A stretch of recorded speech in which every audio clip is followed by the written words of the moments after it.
Hello, I'm Shihab Ratansi in Washington. Here are the main stories brought to you by Al Jazeera.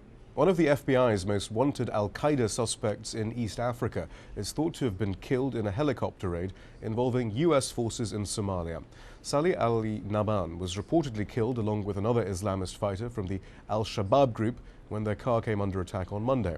Naban is wanted in connection with the 2002 bombing of an Israeli-owned hotel which killed 15 in Kenya.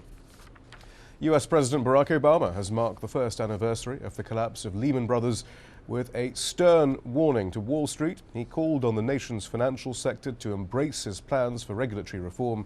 He said the banks couldn't count on more bailouts. 3 men convicted of plotting to blow up passenger jets over the Atlantic have been sentenced to a total of 108 years in jail. Abdullah Ahmed Ali was sentenced to 40 years as the ringleader of the plan to bring down 7 transatlantic flights. His 2 accomplices received 36 and 32-year sentences. They were all convicted of planning to detonate bombs disguised as soft drinks containers. Argentina is taking Uruguay to the International Court of Justice in The Hague.